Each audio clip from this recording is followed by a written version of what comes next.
నమస్కారం మిత్రులారా, చాలా వీడియోలు చూస్తూ ఉన్నాను.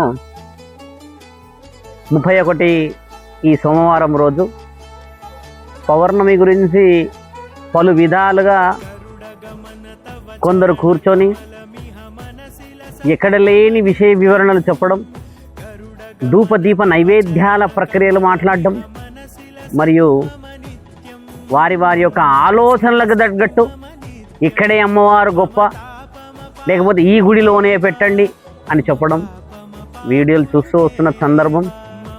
ఒక మాట స్పష్టత, చాలామందికి తెలియాల్సిన విషయం, అధిక మాసం అనేది ప్రతి సంవత్సరంలో ఒక మాసం వస్తూ ఉంది. అలాగే గత సంవత్సరం ఆషాఢ మాసం అధిక ఆషాఢం వచ్చింది, అంతకు ముందుకు శ్రావణం అధికం వచ్చింది. ఈసారి జ్యేష్ఠ మాసం అంటే ఈ జ్యేష్ఠ శుద్ధ పౌర్ణమి అని అనే ఈ యొక్క రోజు అత్యంత పవిత్రమైన పూజకి అర్హత సంపాదించిన రోజు ఎందుకు అయ్యింది అని అంటే, మన కాలగమనంలో ప్రతి నెలలో అంటే 12 నెలల ఈ యొక్క నక్షత్రాల ఆగమన బలంలో ఒక మాసం అధికంగా వస్తూ ఉంటుంది. రోజులనే లెక్క పెడుతూ ఉంటే, అంటే మనం గంటలు చూసినప్పుడే కానీ, అంటే గంటల పంచాంగం, ఒకవేళ రోజులను లెక్కబెట్టే పంచాంగం చూసినప్పుడు కొన్ని విషయాల ద్వారా కాలగమనాన్ని వెనక్కి ముందుకు తీసుకెళ్తున్న సందర్భం ద్వారా మాసాన్ని మనము లెక్క పెడుతూ వస్తాం.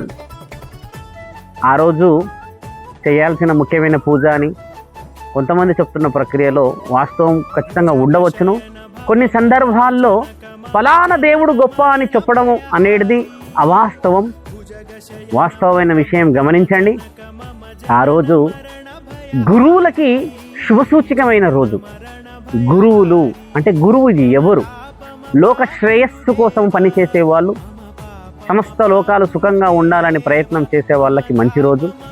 ఆ రోజు ఎవరైతే గర్భిణీలు, ఎవరైతే వయస్సు 55 సంవత్సరాలు పడిన వాళ్ళు ఉంటారో వారిని మనము పూజా నియమ నిబంధనల ద్వారా శ్రేయస్కరమైన ఆలోచన చేసే ప్రక్రియ. 5 తమలపాకులు, వాటిపై పసుపు కుంకుమ, కొన్ని అష్టసుగంధాలని, అంటే అష్టసుగంధాలంటే చాలామందికి తెలియాలని చెప్తున్నాము. లవంగాలు, ఇలాచీలు, తర్వాత సాజీరా, తర్వాత గసగసాలు, దాచిన చెక్క, అంటే మన దగ్గర చాలామందికి తెలియాల్సిన అవసరం ఉన్నది. మిరియాలు, ఆవాలు, తర్వాత జీలకర్ర, ఇలాంటి కొన్ని ప్రక్రియలని వాటిపైన వేసి మన కులదైవాన్ని మనం పూజించవలెను. అంటే మన కులదైవం ఇలవెలుపులని మాత్రమే పూజించాలి. ఎక్కడో ఒక పుణ్యక్షేత్రంలో పుణ్యం ఉంది కదా అని పొరపాటు పడకండి భక్తులారా.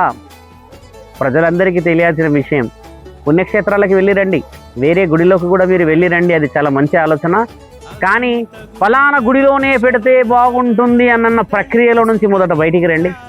ఎందుకంటే మన ఇలవెలుపులు కులదైవం ఉన్నాక వేరే దేవీ దేవతలను పూజించడంలో వీరి యొక్క విలువలను పెంచుతూ ఆ యొక్క దేవత విలువని మనం పెంచుకోగలిగే పరిస్థితులు ఉండాలి. కానీ ఇలవెలుపులని కులదైవాన్ని వదిలిపెట్టి వేరే దేవుళ్ళని పూజిస్తేనే మంచిగా వస్తుంది అన్న భ్రమ, కొంతమంది చెప్పే మాటలని మీరందరూ వెనక్కి తీసుకొని ఆ మాటలో నిజాయితీ నీతిని వెతకండి.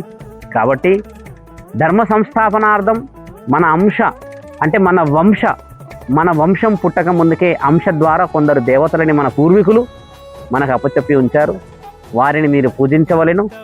వారికే మనము అఖండ జ్యోతి పెట్టవలెను. అఖండ జ్యోతి అని అంటే చాలామందికి తెలియదు. నేను మరో వీడియో చేసి చెప్తాను, ఎందుకంటే అది కొంచెం ప్రక్రియతో మాట్లాడాల్సిన దీపానికి సంబంధించిన విషయాలు.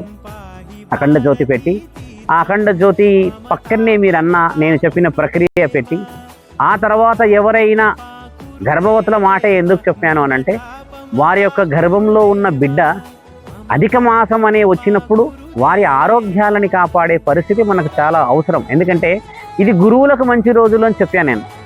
అలాగే గురువులకు క్షుద్ర పూజలు చేసే వాళ్ళు ఉన్నారు. అలాంటి వాళ్ళు కూడా ఏదైనా చెడు ప్రయోగాలు చేసే రోజు కాబట్టి మీరు గర్భవతులు 55 సంవత్సరాలు పైబడిన వాళ్ళంటే పెద్దవాళ్ళకి ఏదన్నా ఇబ్బందులు జరగకూడదన్న ఉద్దేశాన్ని నేను వ్యక్తపరచడం జరిగింది. కాబట్టి అందరూ ఇంట్లో ఉండండి. మీ చుట్టుపక్కల ఉన్న దేవీ దేవతల యొక్క ఆలయాలకి వెళ్ళిరండి. ఫలానా ఆలయానికే వెళ్ళాలని ఏమీ లేదు, నియమాలను పాటించండి. మీ అందరికీ తెలిసిందే, వాస్తవం ఈ రోజుల్లో తెలుసుకోవడం చాలా కష్టమైంది. కాబట్టి ఆ రోజు మీరందరూ అఖండ జ్యోతి వెలిగించి నేను చెప్పినట్టుగా అష్ట సుగంధాలతో తమలపాకు పైన పసుపు కుంకుమ వేసి, ఆ పసుపు కుంకుమ విలువలు కూడా బాగా గుర్తుపెట్టుకోండి. ఒక ఇల్లు సంసారానికి సంబంధించింది. తమలపాకు పైన వేయడానికి మీకు అందరికీ తెలిసిందే.